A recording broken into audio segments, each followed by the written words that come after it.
The oak doors of the Sterling estate in Connecticut hadn't fully opened for the family in nearly a decade, not until the funeral of Arthur Sterling. Inside the mahogany-panelled library, the air was thick with the scent of old paper and expensive perfume. They sat like vultures in bespoke suits, his ex-wife, his estranged son, and his socialite daughter, already calculating the millions they felt they were owed. In the back of the room, dripping wet and clutching a frayed coat, sat the one person they hadn't bothered to greet. They thought she was the help. They didn't know that the piece of paper in the lawyer's hand was about to destroy their lives and rewrite hers. This isn't a fairy tale. It's a reckoning. The rain in Greenwich, Connecticut does not wash things clean. It merely makes the grime slicker. It was a Tuesday in November, the kind of day that felt like twilight by 2 p.m., when the Sterling family gathered at the Rookery, the ancestral estate that Arthur Sterling had fiercely guarded for 40 years. The library was a cavernous room, lined floor to ceiling with books that hadn't been touched since the Clinton administration. In the center of the room sat a massive desk, behind which sat Harrison Cole, Arthur's attorney for 3 decades. Harrison was a man who looked like he was carved out of granite, his face impassive, his eyes sharp, behind rimless spectacles. He arranged a stack of documents with agonizing slowness. Seated in the plush leather wingback chairs arranged in a semicircle facing the desk were the aggrieved parties. Front and center was Bella Sterling, Arthur's second wife. Though they had been divorced for 5 years, she had retained the surname and, in her mind, the status. She wore a black dress that was undoubtedly vintage Versace, tight enough to suggest she was still on the market, but somber enough to suggest she was mourning.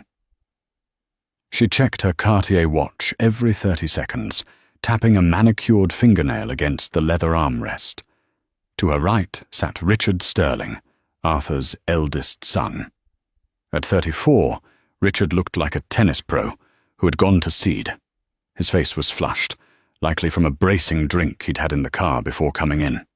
He was scrolling through his phone, looking bored, though his knee bounced with a nervous energy that betrayed him. He needed this money.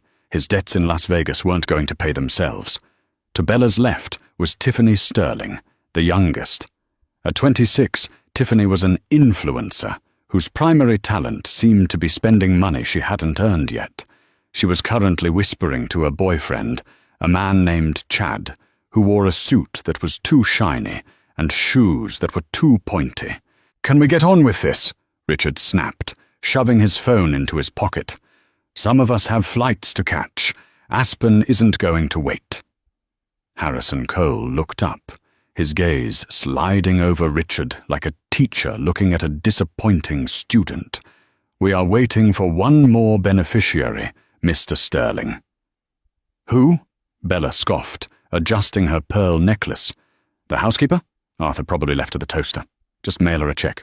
"No," Harrison said, his voice grave. "We wait." At that moment, the heavy library doors creaked open. The family turned, ready to sneer at a tardy servant.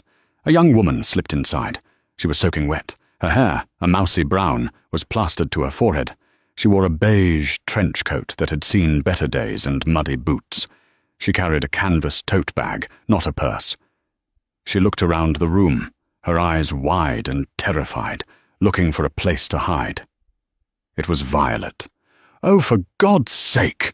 Tiffany laughed, a sharp, cruel sound. "It's the stray." Violet Sterling was Arthur's niece, the daughter of his deceased younger brother. When her parents died in a car crash 12 years ago, Arthur had taken her in. Technically. In reality, he had paid for her boarding school and then forgot she existed. She had never been part of the inner circle. She had never been to the galas. She was the poor relation, the one they ignored at Christmas dinners on the rare occasions she was invited. Violet didn't say a word. She kept her head down, water dripping from her coat onto the Persian rug, and took a seat on a hard wooden chair in the far corner, well away from the leather wingbacks. "Is that it?" Bella asked, looking at Violet with open disdain. "Can we start now that the charity case is here?" Harrison Cole waited until Violet was settled. He gave her a small, almost imperceptible nod. Violet blinked, surprised to be acknowledged by anyone in the room. "Yes," Harrison said, opening the leather folder in front of him. "We may begin." The atmosphere in the room shifted instantly. The boredom vanished, replaced by a hungry, predatory tension. The air felt charged, electric with greed.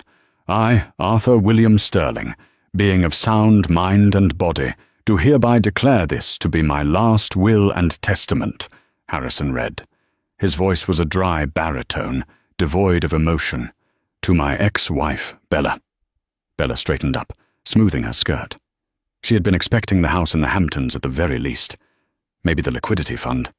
I leave the portrait of us commissioned in 1998. Bella froze. What? Harrison continued, ignoring her. It is my hope that she looks at it and remembers the time she told me that money was the only thing that made me attractive. May it serve as a reminder of the man she failed to manipulate. The silence in the room was deafening. Bella's mouth opened and closed like a fish. That bastard! That petty old bastard! "Is that it?" Richard asked, a smirk tugging at his lips. He enjoyed seeing his stepmother humiliated, provided he got his share. "What about the alimony buyout?" "The will supersedes all previous informal arrangements," Harrison stated. "To my daughter, Tiffany." Tiffany squeezed Chad's hand. "Here we go, babe." "I leave the contents of my wine cellar." Tiffany blinked. "The wine cellar? That's vintage, right? That's worth millions." "With the stipulation," Harrison read on, "that the bottles must not be sold. They must be consumed by her, personally. If any bottle is sold, the entire collection is to be donated to the Salvation Army. I leave her this in the hopes that she develops a taste for something other than her own reflection." Tiffany shrieked. "I can't drink 3,000 bottles of wine. I wanted the trust fund. I have investors waiting." "There is no trust fund mentioned for you, Miss Sterling," Harrison said calmly. Richard laughed out loud. Oh, this is rich. Ideally, the old man saved the best for the firstborn. It's the classic move. Cut the dead weight. Leave the empire to the son. He leaned back, confident. "Go on, Harrison. Read the good part." Harrison turned a page. The paper rustled loudly in the silent room. Violet, in the corner, was wringing her hands. She felt sick. She didn't want anything. She just wanted to leave. She had only come because Harrison had sent a private car for her, insisting it was mandatory. She felt like an intruder in their grief, or rather, in their greed. "To my son, Richard," Harrison began. Richard grinned. "I leave my collection of antique watches." Richard's grin faltered. "The Patek Philippe? Okay, that's good. That's a few million. And, Harrison continued, I leave you the forgiveness of your gambling debts, totaling $4 million, which I paid off quietly last month to prevent your legs from being broken by a Mr. Sal Moretti." Richard went pale. The color drained from his face so fast he looked like a corpse. Bella and Tiffany turned to stare at him. "You told us you were investing," Bella hissed. I was," Richard stammered. "Markets fluctuate." "That is the entirety of your inheritance, Richard," Harrison said. "He effectively left you your life." "This is insane." Richard stood up, knocking his chair back. "The estate is worth $600 million. The real estate portfolio alone. The tech stocks. Who gets that? Is there a charity? Is he giving it to the cat shelter?" "Sit down, Mr. Sterling," Harrison barked. The authority in his voice was absolute.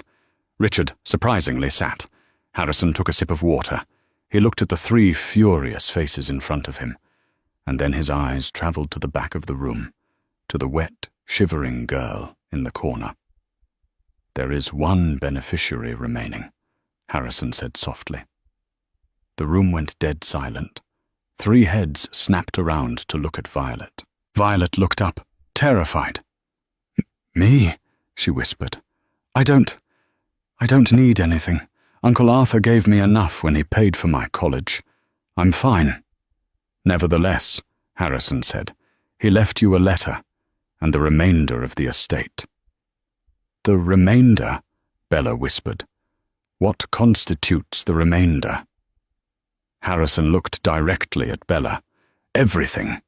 The rookery, the Manhattan penthouse, the portfolio, the offshore accounts, the patents, everything." For 10 seconds no one breathed. The only sound was the rain hammering against the glass, harder now, as if the sky itself was reacting to the shock. Then the explosion happened. "You're lying!" Bella screamed, leaping to her feet. She pointed a shaking finger at Harrison. "This is a joke. It's a sick, dementia-ridden joke. She's a nobody. She's not even a real Sterling." "She is Arthur's brother's daughter," Harrison corrected. "She is blood." "She's a mousy little waitress," Tiffany yelled, standing up as well. "Well, she works at a bookstore, for God's sake. She doesn't know how to run an empire. She wears clothes from Goodwill." Richard was staring at Violet with a look of pure, unadulterated hatred. He didn't scream. He was calculating. He walked slowly toward Violet. Violet shrank back into her chair. I don't want it," she stammered, looking at Richard. "Richard, you can have it. I don't know why he did this." "Of course you don't," Richard sneered, looming over her. "What did you do? Did you sneak into the hospital? Did you cry by his bedside? Did you manipulate a dying old man?" "I visited him," Violet said, her voice trembling but gaining a tiny sliver of strength. "I visited him every Sunday for the last 2 years. None of you were there. We played chess. We talked about books." "Chess," Richard spat. "You stole my birthright over a game of chess?" "Mr. Sterling, step away from the beneficiary," Harrison warned. He had pressed a button under his desk. 2 large men in dark suits, private security, entered the room silently from the side door. Richard saw them and backed off, raising his hands in mock surrender. "This isn't over. This will is invalid. Undue influence. Mental incompetence. We'll bury you in litigation for the next 50 years, he spat at Violet. "You won't see a dime." "Actually," Harrison interjected, his voice cutting through the hysteria like a scalpel. Arthur anticipated this reaction. "There is a no contest clause. If any beneficiary challenges the validity of this will, they forfeit their specific bequests. Bella, you lose the portrait. Tiffany, the wine. Richard, the debt repayment is revoked, and the estate will sue you for the $4 million plus interest." Richard froze. The threat of the debt returning, and Mr. Moretti along with it, was a terrifying prospect. "So," Harrison said, closing the folder, "you can walk away with what you were given, or you can fight and lose everything. The choice is yours." Bella looked at Violet. If looks could incinerate, Violet would have been a pile of ash. "You little snake," Bella hissed. "You played the long game. I underestimated you." Violet stood up. She was shaking, but she was tall. She wasn't the little girl they remembered. "I didn't play a game," she said quietly. "I just loved him. He was lonely. You all waited for him to die. I waited for him to wake up." The room fell silent again. It was the truth, and deep down, they knew it. "Get out," Harrison said to the trio. "Miss Sterling and I have business to discuss. The security team will escort you to your vehicles." Bella gathered her purse, her dignity in tatters. "This isn't the end," she muttered. She marched out, her heels clicking violently on the hardwood. Tiffany followed, sobbing about her investors. Richard lingered for a moment, staring at Violet. "You better watch your back, cousin," he whispered. "Accidents happen." Then he turned and left. When the heavy doors clicked shut, the silence in the library was heavy, but different. It wasn't predatory anymore. It was the silence of a vacuum after a storm. Violet exhaled, her legs giving out, and she slumped back into the hard wooden chair. She put her face in her hands. "I can't do this," she mumbled. "Mr. Cole, I can't be this person. I buy groceries with coupons. I rent a studio apartment above a bakery. I can't run a corporation." Harrison Cole stood up and walked around the desk. For the first time, his stony expression softened. He looked less like a granite statue and more like a weary uncle. He sat on the edge of the desk near her. "Arthur didn't choose you because you know how to run a corporation, Violet," Harrison said gently. "He had people for that. I am here for that. The board of directors is there for that." "Then why?"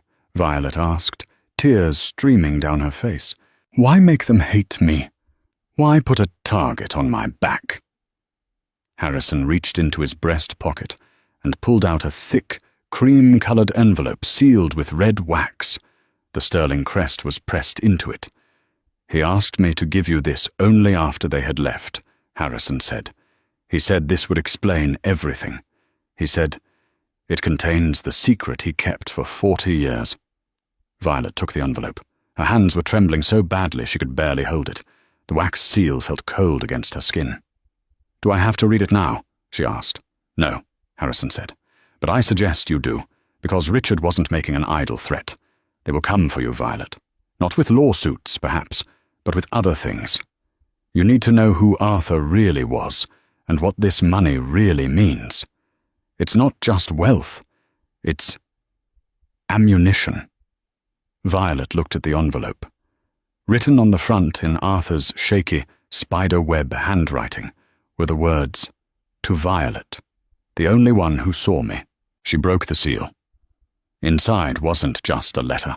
There was a key, a small, heavy iron key that looked ancient, and a photograph of a woman Violet had never seen before.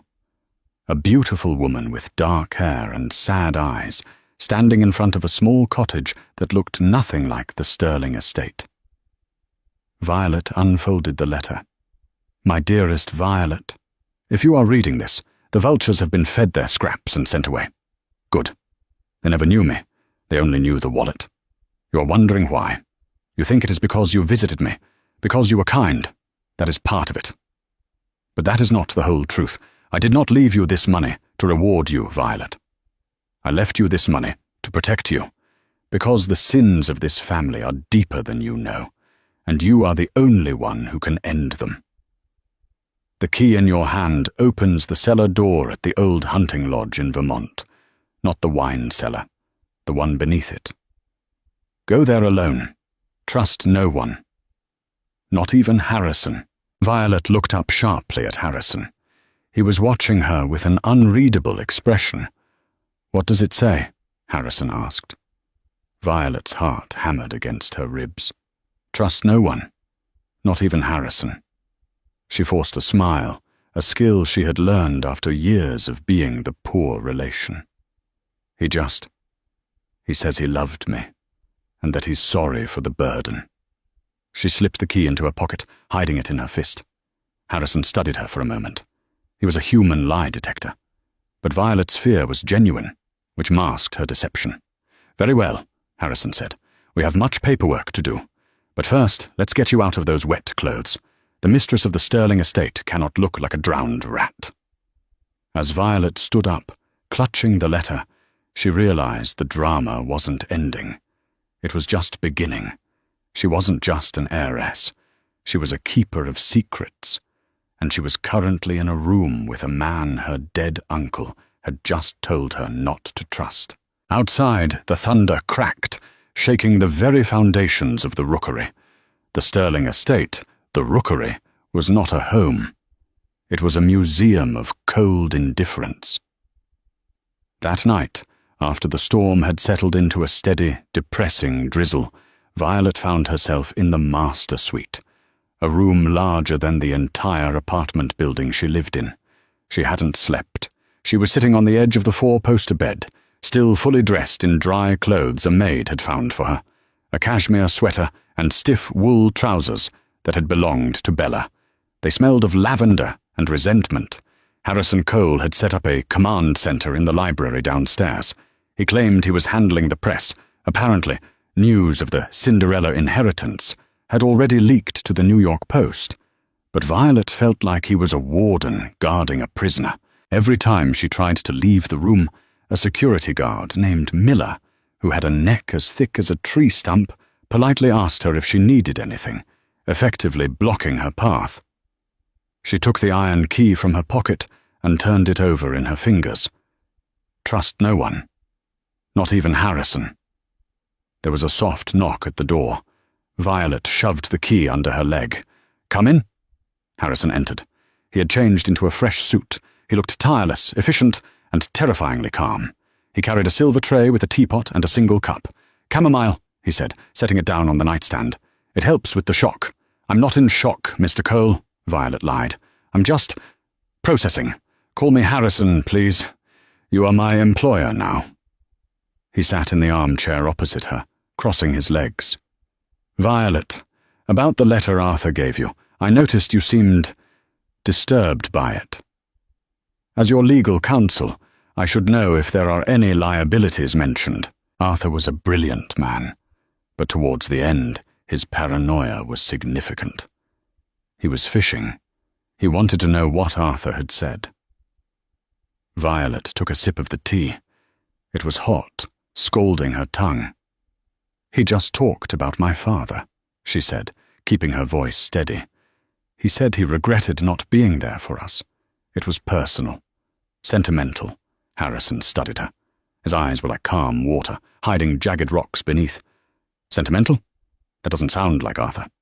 But grief changes people." He paused. "Richard has been calling. He is unstable. I have doubled the security perimeter. You are safe here." "I don't feel safe," Violet admitted. "I feel like I'm waiting for the other shoe to drop." "The shoe has dropped, Violet. You won. They lost." Harrison stood up. "Get some sleep. We have a board meeting at 9 a.m. via video conference. You need to look like a sterling." He left, closing the door with a soft click. Violet waited 5 minutes. Then she moved. She didn't drink the tea. She didn't undress. She went to the window. The rookery was a fortress, but she knew this house better than they thought. As a child, during those rare, awkward Christmas visits, she used to hide from her cousins. She knew the servants' passages. She needed to get to Vermont. Tonight. She grabbed her canvas tote bag, stuffed the envelope and the key inside, and opened the bedroom door. Miller, the guard, was at the end of the hall, looking at his phone. Violet slipped her shoes off and moved in her socks. She ducked into a linen closet 3 doors down. Inside the closet was a dumbwaiter shaft. It was old, no longer in use, but the service ladder beside it ran all the way to the basement laundry. She climbed down, the rungs cold and greasy with dust. Her heart was hammering against her ribs like a trapped bird. She reached the basement, smelling detergent and damp earth. She crept through the laundry room and found the side door that led to the garage. She cracked the door open. The garage lights were on. And she wasn't alone. Richard was there. He wasn't supposed to be on the property. He was pacing back and forth in front of Arthur's vintage Aston Martin, a tire iron in his hand. He looked disheveled, his eyes wild and bloodshot. "I know you're in there," he shouted at the ceiling, thinking she was in the main house. "You think you can steal my life? You think you can just walk in here?" Violet froze behind the door. He was drunk, or high, or both. "Richard," a voice said. Violet gasped silently. It was Harrison. He had walked into the garage from the internal connecting door. "Harrison!" Richard spun around, swinging the tire iron lazily. "You fixer, you snake! You knew, didn't you? You knew the old man was going to gut me." "I drafted the will, Richard. Of course I knew," Harrison said calmly. He didn't look afraid of the tire iron. "Put that down before you do something that sends you to prison instead of just the poorhouse." "I need cash, Harrison," Richard begged, his anger collapsing into pathetic desperation. "Moretti, he gave me 48 hours. If I don't pay, they're going to take my hands. Literally, my hands." "That is unfortunate," Harrison said, adjusting his cufflink. "But you are no longer my concern. Violet is." "Violet," Richard laughed, a manic, broken sound. "You think you can control her. She's a nobody, but she's not stupid. She'll figure it out. She'll figure out where the bodies are buried. Does she know about the Cayman accounts? Does she know about the Environmental Protection Agency bribes in 04? Violet's breath hitched. Bribes? She knows nothing, Harrison said, his voice dropping an octave, and she will continue to know nothing. I will manage her, just as I managed your father. Now leave, before I have Miller break your legs and save Mr. Moretti the trouble. Richard dropped the tire iron. It clattered loudly on the concrete. You're the devil, Cole. I'm a lawyer, Harrison replied. The distinction is often academic. Go. Richard stumbled out of the side door into the rain. Violet waited until Harrison went back inside the house. She was shaking uncontrollably. Richard was right. Harrison wasn't an ally. He was the handler. He intended to run the company through her, keeping her in the dark about the crimes that built the fortune.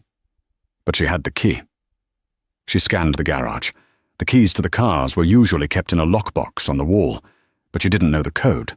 However, in the far corner, under a tarp, was the old groundskeeper's truck, a rusted Ford F-150 used for hauling mulch. The keys were usually left on the visor because no one in their right mind would steal it. Violet ran to the truck. She found the keys.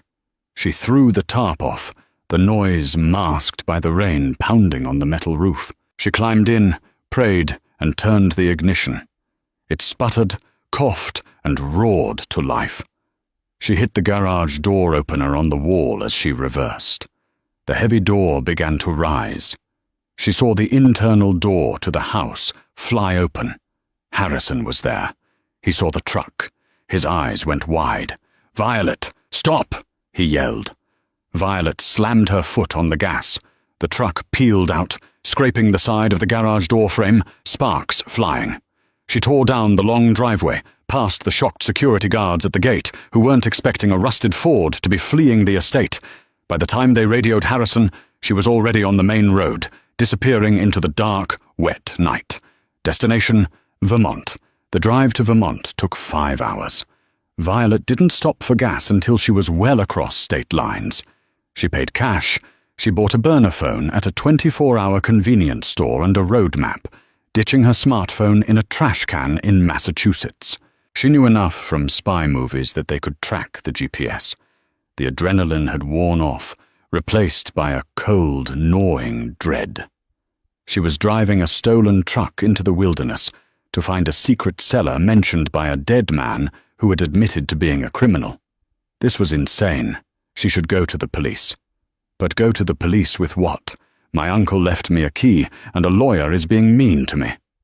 She was the heiress to a billion-dollar empire. The police would likely call Harrison immediately. She reached the town of Stowe as the sun was beginning to rise, painting the snow-capped mountains in hues of pink and violent orange. The Sterling Hunting Lodge was located 10 miles outside of town, up a logging road that wasn't plowed. The Ford F-150 struggled up the incline, tires spinning in the slush. The woods were dense here, pressing in on the road. It was beautiful and menacing.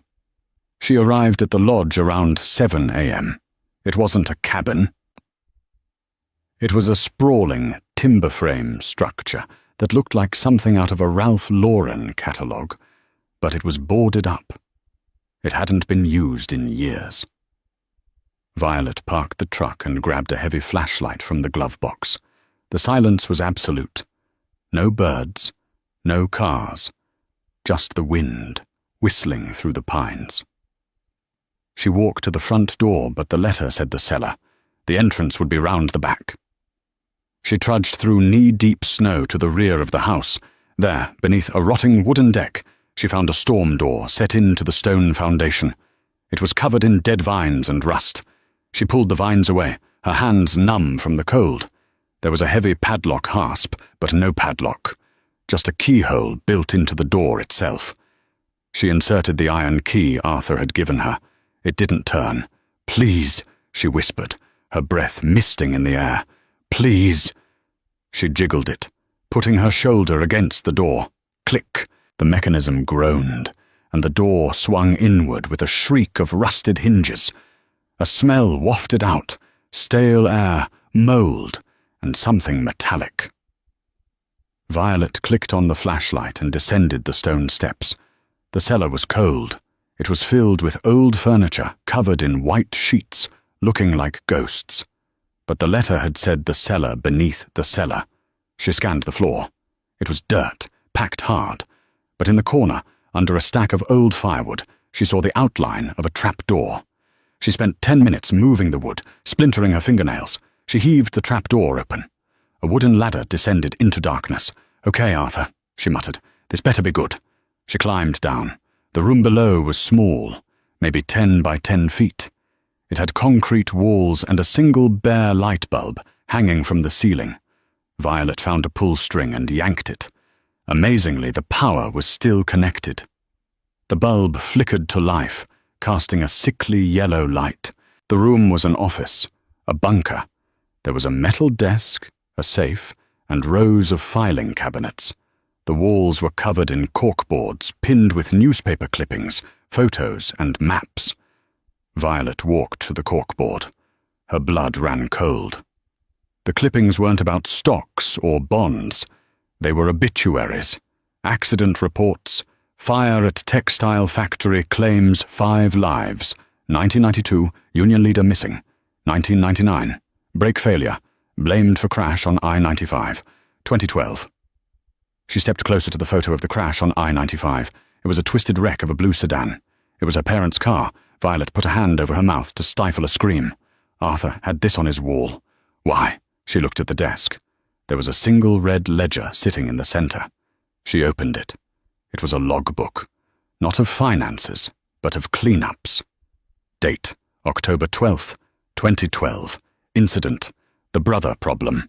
Solution, brake line modification. Executor, HC. Cost, $50,000. Violet stopped breathing. The brother problem. That was her father.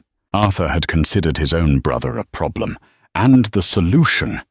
She looked at the initials. H.C. Harrison Cole. Her knees gave out, and she fell into the office chair. It wasn't just corporate bribes. It was murder. Harrison Cole wasn't just a lawyer. He was a hitman. Or at least the man who arranged the hits. And Arthur had paid for it. "Oh, God," she sobbed. "Uncle Arthur, you monster." She flipped through the book. It was decades of crimes. Toxic dumping in Ohio, bribery of senators, intimidation of witnesses, all orchestrated by HC, authorized by AS. But the last entry, dated 3 weeks ago, was different. Date, November 1st, 2024. Incident, the succession. Note, I'm dying. HC is getting greedy. He wants the control. He suggests a trust controlled by him. I refused. I fear for the girl. Arthur had developed a conscience at death's door. He knew Harrison would devour Richard and Tiffany, or worse, use them as puppets. He left it to Violet because he thought she was the only one obscure enough to fly under the radar. Or perhaps he was handing her the gun to shoot the wolf. Violet closed the ledger. She had the evidence. She could go to the FBI. She could bring it all down. The money, the estate, the legacy. It was all blood. She stood up, clutching the ledger to her chest. She needed to leave, immediately. She climbed back up the ladder, then up the stone steps to the outside world. The fresh air hit her face. She took a deep breath. Crunch, the sound of tires on snow. Violet froze. She looked toward the driveway.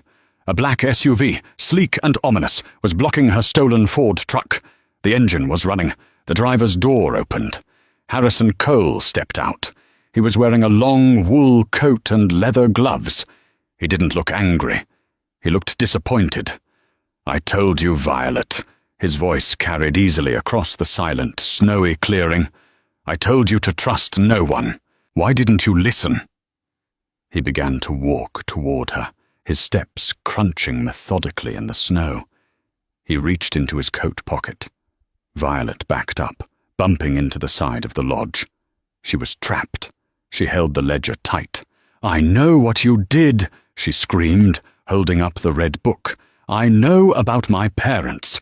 I know about the brakes." Harrison stopped 10 feet away. He looked at the book, then at her. "That Harrison said, pointing to the ledger, is a very dangerous object. Arthur was a meticulous record keeper. It was his way of ensuring I never turned on him. Mutually assured destruction. You killed them, Violet wept. You killed my mum and dad. I executed an order, Harrison said coldly. Arthur gave the order. The company was at risk. Your father was going to the press about the chemicals in the water table. He had to be stopped. It was business. He took another step. Now give me the book, Violet. You can still be the heiress. You can have the money, the houses, the clothes. You just have to be blind, like the rest of them. And if I don't? Violet asked, her voice trembling.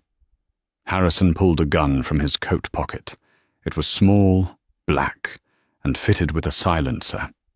Then we have another tragic accident, he said. Depressed heiress, overwhelmed by sudden wealth, drives into the woods and takes her own life. It's a sad story. The public will eat it up. He raised the gun. Violet looked around. There was nowhere to run. The snow was too deep. He would shoot her before she made it to the trees. She looked at the storm door to the cellar behind her. Count of 3, Harrison said. 1. Violet's hand gripped the heavy iron door of the cellar. 2. Violet threw the ledger at him. It was a pathetic throw, fluttering open in the air, but it surprised him. Harrison flinched, instinctively raising his hand to bat it away. In that split second, Violet didn't run away. She dropped to the ground and kicked his legs. Harrison slipped on the ice and went down hard, the gun skittering across the snow. Violet scrambled for the gun. Her fingers brushed the cold metal. But Harrison was fast. He grabbed her ankle and yanked. Violet screamed as she was dragged backward. She kicked him in the face with her boot, hearing a satisfying crunch of cartilage. Harrison let go, roaring in pain, clutching his nose. Violet grabbed the gun. She scrambled to her feet and pointed it at him. She had never held a gun in her life. It felt impossibly heavy. "Stay back!" she screamed. Harrison sat up, blood pouring down his chin onto his expensive scarf. He looked up at her, and for the first time, the calm mask was gone. He looked feral. "You don't have it in you, little girl," he sneered. "You're a librarian. I'm a killer." "I'm a Sterling," Violet said, the realization hitting her like a bolt of lightning. "And apparently we're all killers." She didn't shoot him. She fired into the ground near his hand. "What?" The silencer made a ridiculous noise. Harrison flinched. "Get in the cellar," she ordered. "Violet, don't be stupid. Get in the cellar," she screamed, firing another shot that kicked up snow inches from his crotch. Harrison, realizing she was hysterical and therefore dangerous, held up his hands. He stood up slowly and backed toward the open storm door. "You're making a mistake," he said. "Richard is coming. He followed me. He saw you leave the estate. If you lock me in there, you have to deal with him alone. And he doesn't want the book. He wants you dead." "I'll take my chances," Violet said.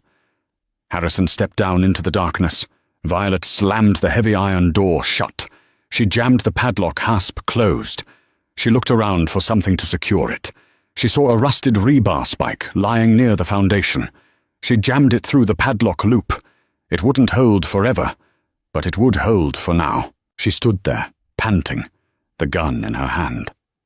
Harrison was pounding on the door from below, his muffled shouts lost in the wind. Violet turned to run to the truck, but she stopped. Harrison had said, "Richard is coming." As if on cue, she heard the rumble of another engine coming up the mountain road. A red sports car, ill-suited for the snow, was sliding around the bend. Violet looked at the gun. She looked at the woods. The drama wasn't over.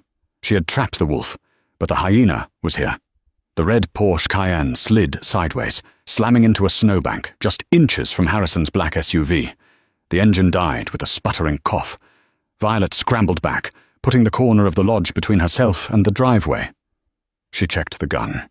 Her hands were shaking violently.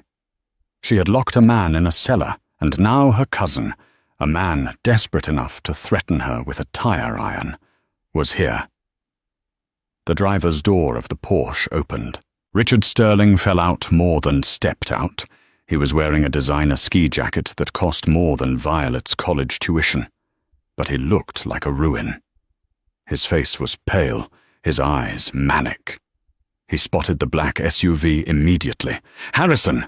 Richard screamed, his voice cracking. "I know you're here. I saw the car." He stumbled towards the SUV, peering into the tinted windows. Empty. "Where is he?" Richard muttered, spinning around. "Where are the keys?" He needed a getaway vehicle. His Porsche was stuck in the drift. Violet pressed her back against the rough timber of the lodge walls. The ledger, it was still lying in the snow where she had thrown it at Harrison. It was 10 feet away from Richard, half buried in powder. If Richard saw it, if he opened it, he would know everything. Or worse, he would destroy the only leverage she had. "Violet!" Richard yelled, scanning the property. "I know you're here too. I saw that piece of junk truck. Come out. I just want to talk." Just want to talk. The universal lie of men holding weapons. And Richard was holding something, a hunting knife he must have grabbed from his glove box. Violet took a deep breath. She couldn't hide forever. The cold was already seeping through her coat. She had to take control. She stepped out from behind the corner, leveling the gun with both hands. "Drop the knife, Richard," she said. Her voice was surprisingly steady. Richard spun around. He saw the gun, and his eyes went wide. Then a slow, ugly smile spread across his face. "Well, look at that," he chuckled, swaying slightly. "Cousin Violet has claws. Where did you get that? Harrison?" "Drop it," she repeated. "I'm not kidding." "You won't shoot me," Richard said, taking a step forward. "You're the good one, remember? The one who plays chess with dying old men. You don't have the stomach for this." "Harrison said the same thing," Violet said cold. "He's in the cellar, locked in." Richard paused. He looked at the storm door, then back at her. The smile vanished. You took out Harrison?" "He tried to kill me," Violet said. "He killed my parents, Richard. He admitted it. And he was going to kill me to keep the secret. That's who you're working with. That's who you're afraid of." Richard looked confused. "Your parents? That was a car accident. It was a brake line cut," she snapped. "On Arthur's orders, executed by Harrison." Richard processed this. He looked at the snow, his mind racing. "So, Harrison is out of the picture? For now. And the will?" Richard asked, his voice dropping to a whisper. "If Harrison is gone, and if you were to have an accident..." Violet realized her mistake. She thought appealing to his humanity would work. She thought telling him about the murders would shock him. But Richard was too far gone. He didn't care about the past. He only saw a future where he was the sole heir. "Don't do this, Richard," she warned. "I need that money, Vi," he said, tears actually welling in his eyes. "You don't understand. They're going to hurt me. I'm dead anyway. I might as well try." He lunged. It was clumsy, a desperate charge through knee-deep snow. Violet pulled the trigger. Click. She hadn't chambered a new round after the warning shot. She didn't know how guns worked. Panic flared in her chest. She turned and ran, not towards the woods, but towards the black SUV. "I'm going to kill you," Richard screamed, scrambling after her. Violet reached the SUV. It was locked. Of course it was locked. Harrison had the keys in his pocket. She spun around. Richard was 5 feet away, raising the knife. Violet swung the heavy pistol like a hammer. It connected with Richard's temple with a sickening thud. Richard crumbled instantly, dropping the knife and falling face first into the snow. He didn't move. Violet stood over him, gasping for air. The silence of the mountain rushed back in, deafening. She dropped the gun. She fell to her knees and checked Richard's pulse. It was there, strong and rapid. He was just unconscious. "Oh, God," she wept. "Oh, God." She couldn't leave him here to freeze. She was a Sterling now, maybe. But she wasn't a monster. She grabbed his collar and dragged him, inch by agonizing inch, towards the lodge. She couldn't get him inside the main house. It was boarded up too tight. But the cellar? No. She couldn't put him in with Harrison. They would kill each other, or conspire. She saw the woodshed about 20 yards away. It had a door. She dragged Richard to the woodshed, shoved him inside, and latched the door from the outside. It wasn't heated, but it was out of the wind. He would survive until the police came. She ran back to the spot where Harrison had fallen. She dug frantically in the snow. The ledger, she found it. The red cover was wet, but the pages were dry. She stuffed it into her tote bag. Then she realized she had a problem. She had no keys. The truck was blocked. The Porsche was stuck. The SUV was locked. She looked at the cellar door. Harrison had the keys. She had to go back in. Violet walked to the storm door. She pulled the rebar spike out. She took a deep breath, picked up the gun, checking the safety this time, figuring out the slide mechanism, and opened the door. "Harrison?" she called down. Silence. She descended the steps, the gun raised. Harrison was sitting at the desk in the bunker. He was holding a handkerchief to his bloody nose. He didn't look up as she entered.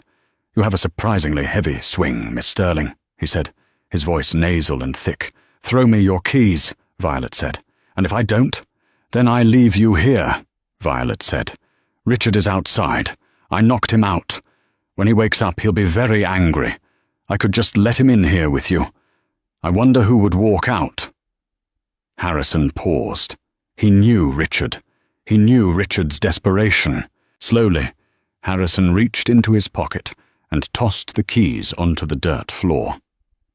"You can't run from this, Violet," Harrison said. "The board knows. The shareholders know. You destroy me, you destroy the stock. You destroy the legacy." "I don't care about the stock," Violet said, grabbing the keys. "Everyone says that until they see the zeros in the bank account," Harrison smirked. Violet backed up the ladder. "You're wrong, Harrison. I'm not going to destroy the legacy. I'm going to purify it." She slammed the trapdoor shut. Then she ran up the stone steps, slammed the iron storm door, and jammed the rebar spike back in. For good measure, she found a heavy log and wedged it against the door. She ran to the black SUV. She unlocked it. The engine purred to life. The heated seats turned on. It smelled of leather and expensive cologne.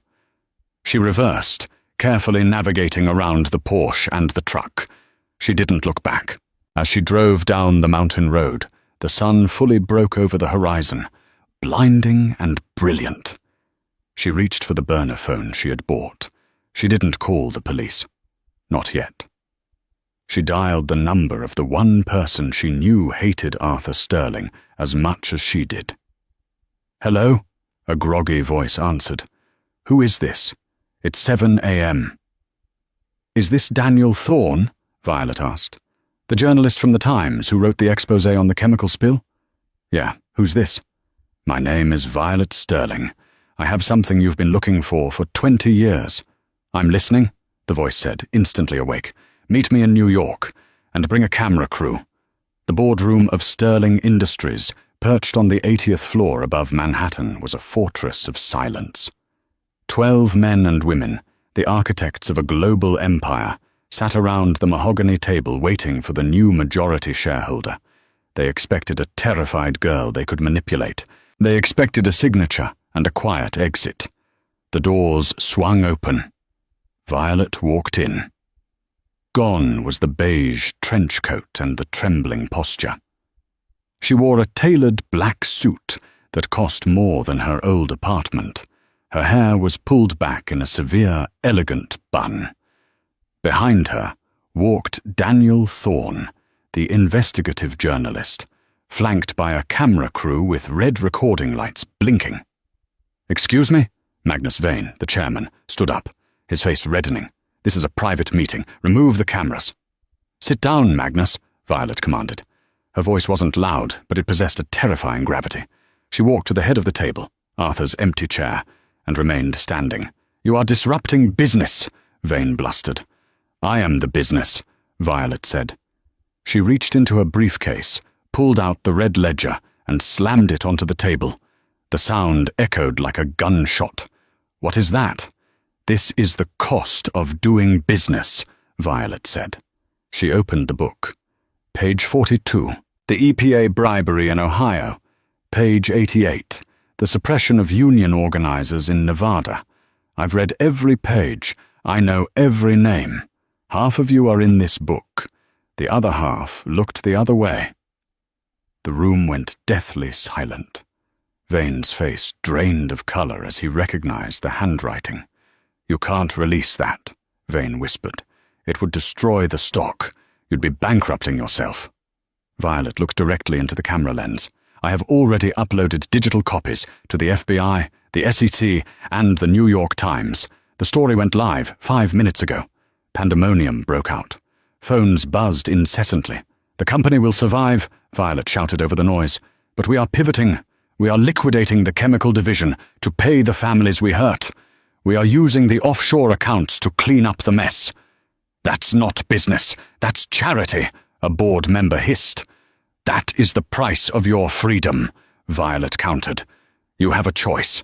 Resign now, waive your severance, and cooperate with the investigation. Or fight me, and I will spend every cent of my inheritance ensuring you rot in a cell alongside Harrison Cole." She looked at Vane. "What's it going to be, Magnus?" Vane looked at the ledger, then at the camera. He slumped into his chair, defeated. "I resign." One by one, the dominoes fell. Violet didn't just take the crown. She burned the throne. 6 months later. The Sterling estate, the rookery, was unrecognizable. The velvet drapes were gone. The ballroom was now a bustling command center for the Sterling Restitution Fund. Violet stood on the balcony, watching her staff process settlement checks. She looked tired, but alive. "Miss Sterling," her assistant appeared. "Your aunt is at the gate." 10 minutes later, Bella stood in the library. She wore a department store dress and looked smaller, stripping of her arrogance. "They took the apartment," Bella said, her voice hollow. The IRS seized everything. Richard is in court-ordered rehab. I have nowhere to go, Violet." Violet felt a dull pity. "I'm paying for Richard's rehab," she said. "He's family. I won't let him die, but I won't give him control." "And me?" Bella asked, her lip trembling. "I have no skills.